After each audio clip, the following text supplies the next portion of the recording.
What's good, YouTube fam? It's your boy Tony, aka the Senator of Chaos and Controversy. And before I get into this video, I want to point out that there are things that I address because I feel it is necessary to point out where there are issues that need to be corrected. And I say that because when I give my take on this particular story that I'm going to cover, it's going to have a conclusion that people are going to sit back and be like, you know what?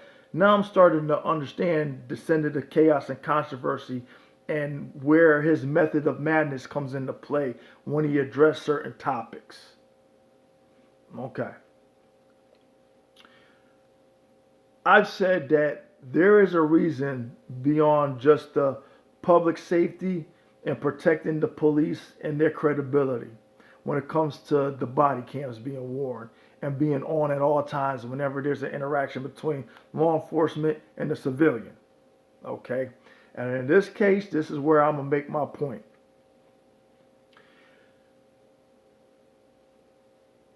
The family had to call the police on one of their own family members who had made threats against them. And judging by his criminal history, that the family themselves can validate,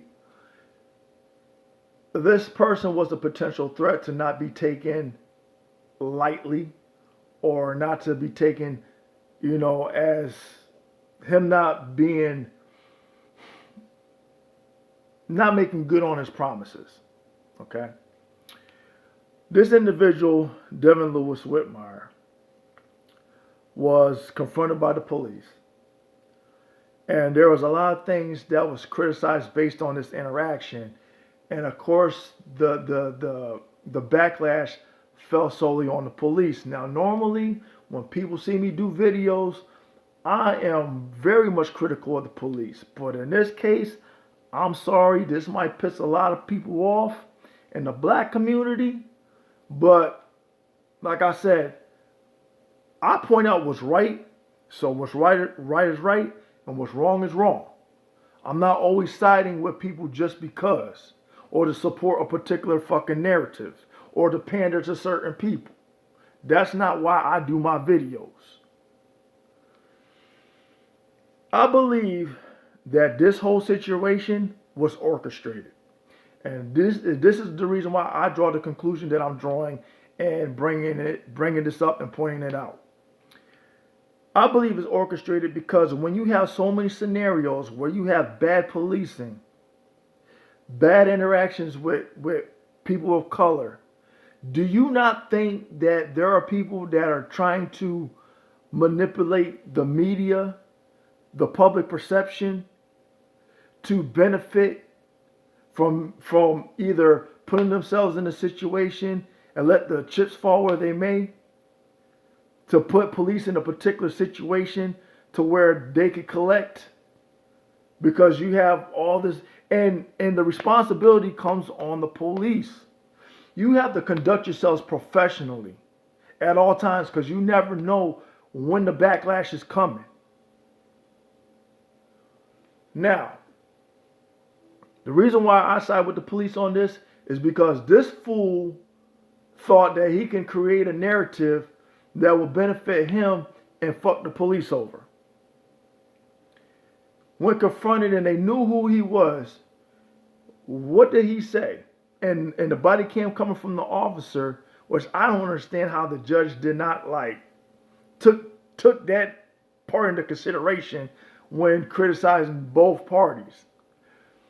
Devon, clear as day, said, back up off me so I could get this gun off me. So when the police went to, handle him the way that they did, they were looking for the gun that he clearly stated that he had. And then he turned around and said, I have no gun, I have no gun, I have no gun. That falls parallel to when the police are whooping your ass and saying, stop resisting, stop resisting, stop resisting. It's creating a false narrative. So why say that you have a gun when you didn't? You knew that the police were going to react the way that they were going to react, and you was hoping for that reaction just so you could put them in a bad light. I'm sorry. I'm sorry, but that's how I saw it. Furthermore, if your arm was broken, you would be in so much pain, hollering or whatever. I didn't hear none of that. All I heard was, get off me, get off me. His fiance or whoever the hell she was, get off of him, get off of him. His arm is broken.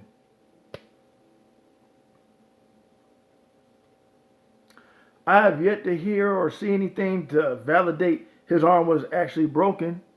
I heard he had a fake hospital wristband on him, that he went and bought the sling. If your arm is broken, because I've had a broken arm, shit, hold on, let me see if I can do this. You can see that scar. That's from a broken arm. I got a metal plate in my arm with 7 screws. I had a cast on. That's a broken arm. Okay? I didn't have my arm in a fucking sling. I had my arm in a fucking cast. So if you had a broken arm, your arm wouldn't be in a sling. Your arm would be in a fucking cast. I'm just saying. So I believe that the whole situation was orchestrated in order to get paid. And of course, it got posted to social media. And you had people automatically jumping on the bandwagon and say, this is another police brutality case, da-da-da-da-da-da. Yeah, the judge, said that, yeah, both parties was wrong. And then you saw that the dude turned around and insulted the police by trying to kick the police. All of that was caught on video. So, when I defend people, I try to look at the situation to see if there was any reason or anything to validate the police's aggressiveness towards an individual. And when I do make videos, pretty much 9 times out of 10, I'm fair in making my assessment to side with the civilian versus the police. But in a situation like this is when you know I don't pander to fucking certain groups and shit like that. Because now I'm siding with the police in this matter, and I'm looking at the individual as being at fault 100%. There's no other way that I could justify the intent, the actions, and the outcome. So, yeah, there might be people that might fall out of favor with me. Like I said, I'm not pandering to nobody. What's right is right, what's wrong is wrong. And if the situation was where this person was so innocent or whatever, why was you threatening your family in the first place? And there's a lot of cases where there are family members that have a falling out that end up in unfortunate circumstances. Anyway, this wasn't going to be a long video. This was basically to point out the importance, again, of, police having the body cams on to protect, their side of the story and to validate why they had to use excessive force on an individual, for their safety and the safety of others versus, what we normally see on social media that, paints the culture of policing in a bad light.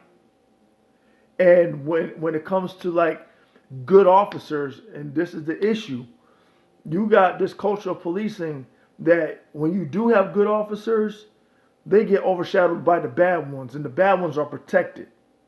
And it goes back to like, if you're in school and you're getting fucked over by the bully, and you decide to defend yourself against the bully, you defending yourself put you into trouble, and the bully in the school gets a slap on the wrist, but there's no penalties against that bully because the school is protecting the bully but fucking you over. This is where society has come to right now. That was an analogy that I want to point out. Now, with that being said, if you haven't subscribed to my own channel, please like, share, and subscribe. Give me a thumbs up, thumbs down. Share your thoughts. Leave a comment in the comment section. And if you have some kind of disagreement with what I said, with my content, please leave your grievances as well. I'll respond with a sense of maturity, depending on what kind of comment is left for me. Hopefully it's a mature one. And with that being said, until next time, until next video, peace.